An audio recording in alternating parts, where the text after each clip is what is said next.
What causes large groups of people to act in ways that would normally be considered socially unacceptable and would go against their individual morals?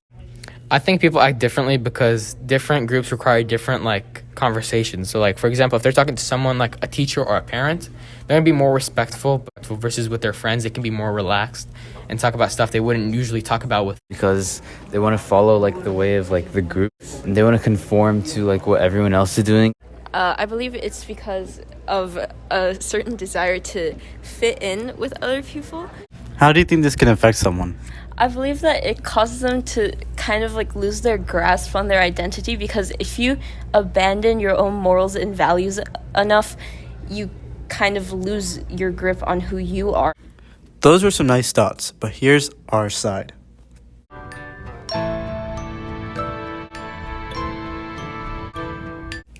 My name is Aaron. My name is Ryan, and we will be exploring the psychological stresses involved with being in a group and the behavioral changes or causes in an individual. Honestly, I can relate to people who feel social pressure because one time when I was younger, we were going to go to one of my friend's house, but I wasn't allowed to go without telling my parents. So my friends were like, it's okay, you don't have to tell your parents, they don't have to know. You can just go in and go back out and no one will know. But my parents found out, and I eventually got into a lot of trouble for that. Yeah, and I bet you wouldn't have done that if you were alone and the influence of your friends wasn't on you.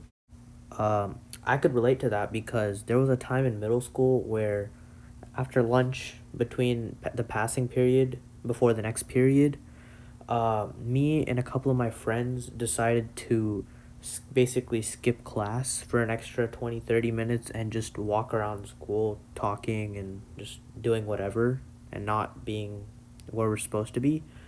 And when we got caught by a teacher, I got in a lot of trouble for skipping class, and to be honest, I wouldn't have done that if I was on my own, and mainly it was the influence of my friends that caused me to do that, because let's be honest, no one's going to skip class by themselves to walk around alone. Most people, when they skip class, they do it with friends. What do you think is the root cause of this social pressure?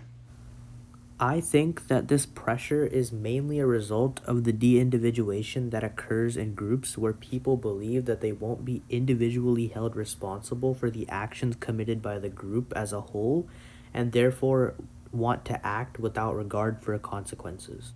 I agree. I think that is why some people act violently during protests and demonstrations. And I also think that pressure might also have to do with the need to fit in that we humans innately have.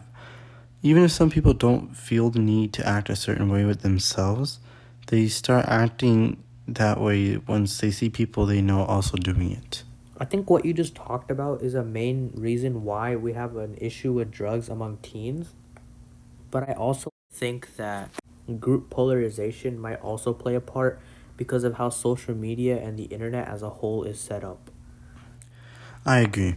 According to former Facebook employee Frances Haugen, the internet is coded to show things that you would like to look at, and due to that, people aren't being exposed to opposing viewpoints that are necessary to consider, even if they are uncomfortable at times. This makes ideas within groups more and more radical. I think by reducing interactions between people who oppose each other on communications platforms, necessary discourse is eliminated in places of discussion such as social media, and echo chambers are formed.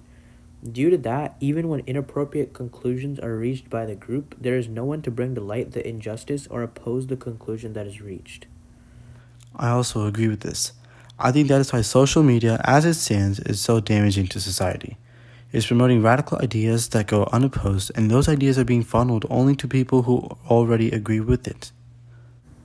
Yeah, and I also think that at least conceptually, these are the reasons that together led to national and international atrocities such as the Uyghur genocide in China and the Holocaust in Germany. Exactly. In both of those situations, and in many other smaller day-to-day ones, natural social pressure combined with the manipulation of conversation by larger forces leads to people unknowingly changing where their morals and values stand. Something else that relates to this situation very well and also can explain why events like this occur is the idea of cognitive dissonance. This is something I learned about in my psychology class, which basically states that when humans commit actions that conflict with their ideas, they're more likely to change their ideas than their actions in order to reduce psychological stress and justify continuing to commit these actions.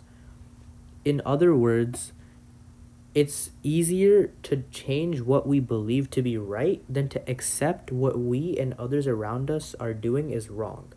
Because humans aren't good at taking responsibility and they're much better at blaming others and moving the moral line in the sand.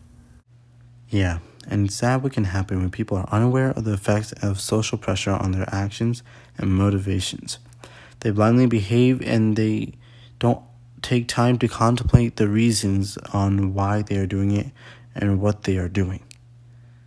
I really agree with that. And I think, in light of all the horrible events that are happening, both with groups of people and people in certain groups, we need to all, as a society, stand up for what we believe in and recognize that sometimes it's not the best idea to do something we know is wrong just because others are doing it or to fit in.